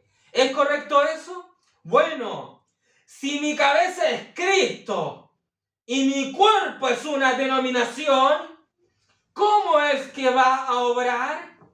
¿Cómo puede pureza a una ramera funcionar juntas? Oh, me gusta eso, hermano. Si yo les dijera, me gustaría predicar sobre algo de esto un rato, de la manera que el cuerpo funciona por medio de la cabeza. Y la cabeza es la palabra, eso es correcto. La cabeza es la palabra. Fin de la cita. Qué tremendo, ¿verdad? Unirse a un yugo desigual. ¿Qué pasa si la cabeza es de carne y el cuerpo es de concreto? ¿Qué pasa si el cuerpo es de carne o la cabeza es de concreto? ¿Quién dará el mensaje? ¿Quién dará la palabra? ¿El cuerpo guiará la cabeza de concreto? ¿Qué pasa si la cabeza es de carne y el cuerpo es de concreto? ¿El cuerpo se moverá? ¿El cuerpo se moverá?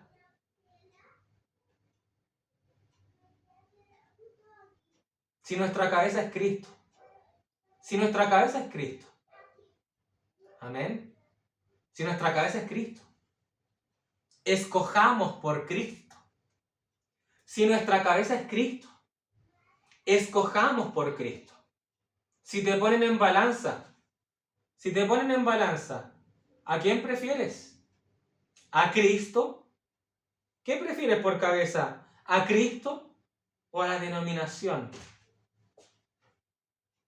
Te pongo dos opciones. ¿A quién prefieres? ¿A Cristo? ¿Quedarte con Cristo? ¿O quedarte con una seguridad laboral? ¿O quedarte con una seguridad emocional? ¿O quedarte con una seguridad de un entorno familiar, pero sin Cristo? ¿A quién prefieres? ¿Con quién te quedas? ¿Con esta palabra o con los amigos del mundo? ¿Con esta palabra o con un trabajo mayor remunerado? ¿Con esta palabra o con personas que no te suman espiritualmente? Ojo que amistades pueden convertirse en una mala cabeza. Un trabajo o un jefe puede convertirse en una mala cabeza para tu vida. Un mal compañero de trabajo. Una mala compañera de trabajo. Un familiar puede ser una mala cabeza para tu vida. Un familiar. Un esposo, una novia, un novio, etcétera, etcétera. Alguien que no está bien espiritualmente puede llegar a ser una mala cabeza para tu vida y va a querer generar una influencia negativa para que tú no sigas a tu verdadera cabeza, la cual es Cristo. Amén. Entonces, están las balanzas. ¿A quién prefieres? ¿A Cristo o los afanes del mundo? Todos los días yo escojo. Todos los días yo tengo que escoger entre mi cabeza, la cual es Cristo, o los afanes de mi vida y de mi carne. Mi carne me quiere guiar hacia el infierno. Mi carne me quiere guiar al infierno con inmoralidades, malas actitudes, etcétera, etcétera. Mi carne quiere ser una mala cabeza para mi alma. Pero si el alma es guiada, por el Espíritu Santo, eso nos va a guiar al cielo. Si el alma es guiada por la carne, eso nos guiará a la gran tribulación. Y aquellos que están escuchando estas palabras, aquellos que están oyendo estas palabras, no han sido predestinados para quedarse. No han sido predestinados para quedarse en la gran tribulación. No. Sería un gran desperdicio que tras escuchar esta revelación mueran ahogados en la orilla. Sería un rotundo desperdicio. No desperdicies tu vida. Sigue a Cristo. Si es necesario dejar padre, madre, esposo, esposa, trabajo, casa, etcétera, etcétera, déjalo. Porque el tiempo está cerca. El tiempo está cerca, está a la mano. Lucha por tu vida en el nombre de Jesucristo. Lucha por tu vida en el nombre de Jesucristo. Y ahora en este momento, reprendo todo demonio que te tiene atado, a ti te hablo. Reprendo el demonio que te tiene atado, a ti te hablo en el nombre de Jesucristo. Sal fuera en el nombre de Jesucristo. Y sé libre. Shalom.